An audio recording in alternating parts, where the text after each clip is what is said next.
வணக்கம் எல்லாம் தேயிலை குருதி யூடியூப் சேனலை நீங்கள் இப்போ ரொம்ப பார்த்துருக்கீங்க. ரொம்ப நன்றி. இந்த இடங்கள் ஒரு அடர்ந்த காட்டுப்பகுதியிலேருந்து எடுக்கப்பட்டவை. இது சுற்றுலா பயணிகளுக்கான இந்த பகுதியில் அனுமதி கிடையாது. அதனால் நீங்கள் பார்த்துருக்க மாட்டீங்க. மிகவும் இயற்கை அழகு அதிகமாக குவிந்து கிடக்கக்கூடிய பகுதிகள் இதெல்லாம் பாருங்கள்.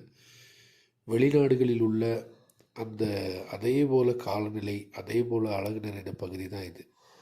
இங்கிட்ட எதுக்கு சுற்றுலா பயணிகள் அனுமதி கிடையாது அப்படின்னா, எஸ்டேட்டில் வசிக்கக்கூடியவங்க, நாங்கள் மாதிரி வருடங்களாக எஸ்டேட்டில் பிறந்து தேயிலை தோட்டத்தில் இருக்கக்கூடியவங்க, எங்களை மாதிரி உள்ளவங்க இதன் வழியாக தான் போகணும், இது வழியாக தான் வரணும்.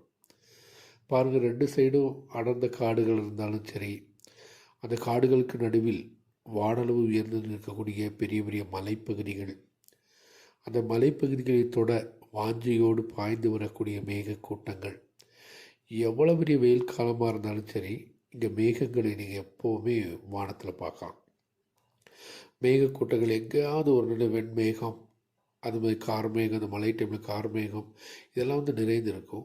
அது என்ன அப்படின்னா, இங்கே உள்ள இயற்கை சூழல், பச்சை பட்டுடுத்தி நிற்கக்கூடிய இங்கு உள்ள மரங்களும் புல்களும் இலைகளும் எல்லாம் வானளவு உயர்ந்து நிற்கக்கூடிய மேகங்களை தொட்டு விளையாடக்கூடிய ஒரு உறவு போல தான் இங்குள்ள வாழ்க்கைகள்.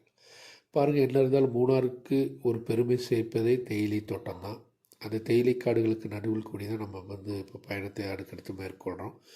காடுகள் வழியாக இப்போ தேயிலை தோட்ட பகுதிக்கு வந்துட்டோம். பார்த்திங்கன்னா இங்கே உள்ள சாலைகள்லாம் கொஞ்சம் டிஃப்ரெண்ட்டாக தான் இருக்கும். வருடங்களுக்கு முன்பு போடப்பட்ட சாலைகள் தான். இந்த தேயிலைகள் எதுக்கு இப்படி குட்டையாக அவங்களுக்கு தெரியுதுன்னு அப்படின்னா, நம்ம நின்று கொழுந்து எடுப்பதற்கு வசதியாக அந்த தேயிலை கவாத்து செய்யப்பட்டதுனால அப்படி இருக்குது. இங்கே உள்ள சாலைகளை பாருங்கள் எப்படி இருக்குது அப்படின்னு. தாரோடு போட்டிருக்காங்கன்னா வருடங்களுக்கு முன்பு போடப்பட்ட தாரோடுகள் தான்.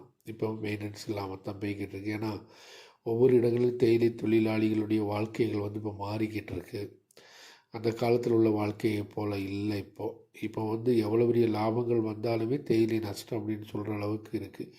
வண்டி பிரியார் அது போன்ற இடங்களில் தேயிலை காடுகளை அடைத்து பூட்டிட்டாங்க. பலரும் வாழ்வாதாரத்தை இழந்திருக்காங்க. ஆனால் இங்கே டாடா கம்பெனி, KDHP இதை நடத்துகிறதுனால இங்கே உள்ள தொழிலாளிகள் வாழ்ந்துட்டு போகிறாங்க.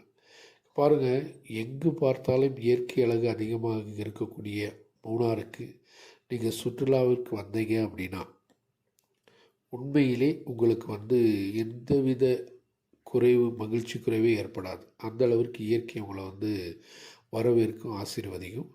இந்த இடங்களெல்லாம் உங்களுக்கு பார்க்க முடியாட்டிலும் இதன் வழியாக நீங்கள் பார்த்து மகிழுங்க.